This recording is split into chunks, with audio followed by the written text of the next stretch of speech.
My name is Brian Westraith. I'm a lifelong resident of Eau Claire, graduate of Memorial, graduate of Bethel College, and 14 years ago I started a small business with my dad that I've since run. Worked for the first 4 years for free, 12 16-hour days for 6 days a week. Didn't even get minimum wage for that time. And so we've employed as many as 32 people. We have 9 employees now, and that's kind of my backstory. I will say that I don't make a living from activism. I am not an economist, although economics has been a lifelong passion. My father has a master's degree in economics, so at my house we talked politics, religion, and business pretty much around the dinner table.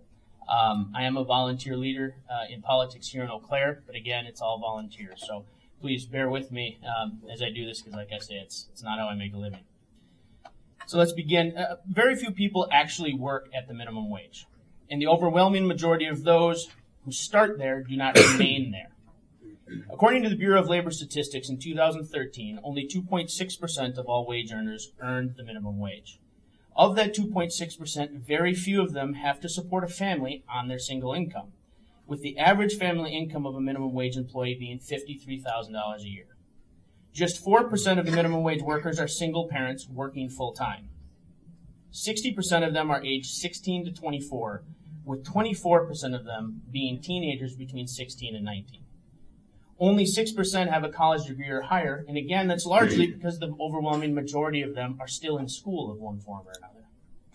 66% only work part-time, and an additional 66%, or the 66% again, of minimum wage workers earn a raise within 12 months of their initial employment. So as we can see from the numbers, regardless of what the media tells us or anybody else, the number of folks actually working at the minimum wage is small, and the overwhelming percentage of them are new to the workforce. So now that we've taken a look at some of the hard numbers, there are 6 points I'd like to address. Now, please just know that there is a whole breadth of information and knowledge about the minimum wage. My 6 points are just the 6 I pegged on. Again, I've been involved in politics long enough to know that if you want to find a statistic that will support your conclusion, you can. So I'm sure I'll present some, and Peter will present some, and they'll probably seem mutually exclusive. That's the nature of the game. 1, in a free market society, in the private sector, the public sector being a bit different, what people are paid for their work is basically determined by 2 things. First, what they choose to willingly sell their time for, and secondly, the amount of revenue that their time will bring into an organization. Neither of these realities is positively improved by a government fiat minimum wage. In point of fact, the minimum wage decreases choices for both the employer and the employee. The employee now has a floor amount with which they can sell their time, and the employer now has a narrower margin of risk that they can take when hiring or retaining an employee. Some jobs will be eliminated as a result of an increase in the minimum wage. An employer will decide they don't need a full-time groundskeeper, they don't need another daycare employee, or a greeter at the door of their business. There's a marginal point for every job where the cost of labor increases, the revenue developed by that position will outpace the cost of the labor. Voila, that job is now history. You're not going to keep a job that costs you more than it brings in. Make no mistake, a minimum wage increase will always force some businesses to eliminate positions. 2, a minimum wage increase results in fewer jobs, especially for those at the bottom rung, and it prices some people out of the labor pool altogether. People new to the labor markets, kids, etc., those with a troubled personal past, and those whose natural limitations make employment tough through minimum wage jobs, and those are stepping stones into the labor market. Of course, nobody can really live on the minimum wage, but nobody is supposed to. Minimum wage jobs are for those who have not yet proven that their time is worth more, those who need to reprove their value, or for those who, very few, through no fault of their own, do not have a set of abilities that are generally marketable in the labor force. So by pricing these people out of the market, the minimum wage essentially places a huge barrier to entry for many, and literally makes some others unemployable. Businesses are not charities, and to expect them to operate as such is absurd. Additionally, when the minimum wage is increased, jobs are lost. Well, I know, again, Mr. Mickman will be presenting contradictory studies. According to an analysis done by economists at the University of California at Irvine and the Federal Reserve Board, 85% of the most credible studies on the subject from the past 2 decades point to job loss following an increase in the minimum wage. With a study done by the Employment Policies Institute, a nonprofit think tank, showing that Wisconsin could lose more than 27,000 jobs if the minimum wage is increased. And a recent CBO report predicted the loss of 500,000 jobs nationwide if the national minimum wage is increased to $10.10 an hour. 3. Minimum wage increases are an attempt to pass the care for those in need onto businesses, but instead result in a shadow tax on consumers for which the politicians won't be held accountable. And in the end, a minimum wage increase does not reduce poverty. It seems from my research that the core argument for an increase in minimum wage is that we must do more in order to help folks, and specifically to help them get out of poverty. But let's deal with the first goal first. We want to help folks. This is a sentiment I wholeheartedly agree with. But in point of fact, much of our government is set up for that very purpose.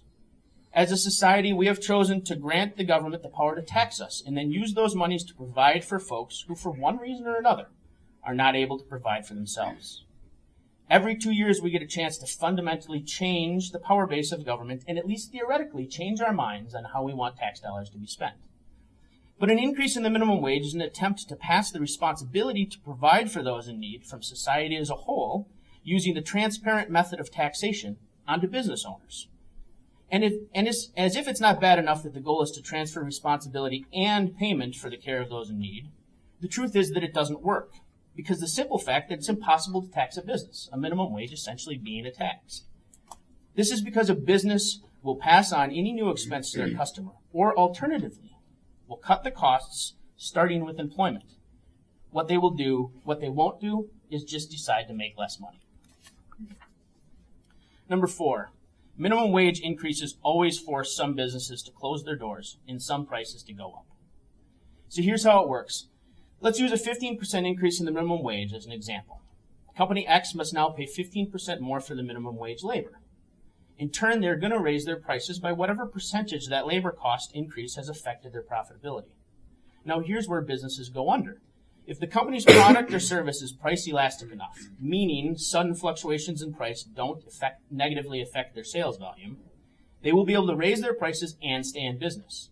But for those companies that have little to no cash reserves, or whose products and services are not price elastic, they'll go out of business as their customers will not put up with a sudden and significant price increase. 5. Minimum wage increases effectively do nothing for the thousands Minimum wage increases effectively do nothing for the standard of living for those very few folks who actually earn the minimum wage.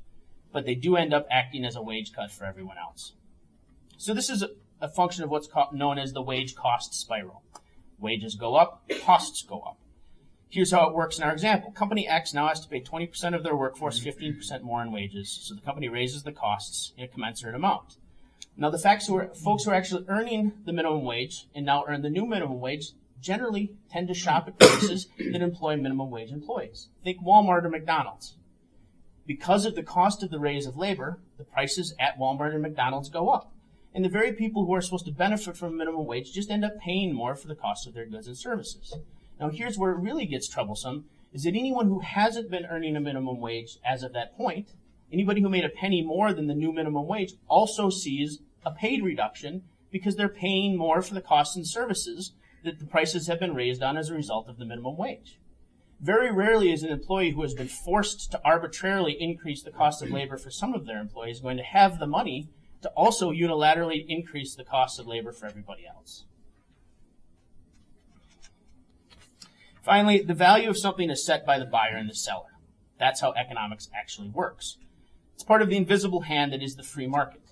It's absurd to think that 122 men and women in Madison or 536 men and women in Washington, D.C. can unilaterally declare the value of millions of hours of human labor. But that is exactly what they do when they pass a minimum wage increase. So, to recap, 1, very few people actually earn the minimum wage, and a small fraction of that group actually have to try to support a family on it. 2, arbitrarily set prices necessarily have negative results in a free market. 3, the minimum wage actually harms those earning the minimum wage. 4, the minimum wage harms everyone not at the minimum wage by increasing everyone's costs. 5, the minimum wage does not lift the very few people actually in poverty out of it. Now finally, I have 3 main questions that I believe proponents of the minimum wage must answer. 1, why 10-10? Mr. Rickman doesn't really need to explain why it should be 10-10. He needs to explain why it shouldn't be 30. 2, why is this one input of production that should have its value or cost arbitrarily set by government? Why not all other inputs of production?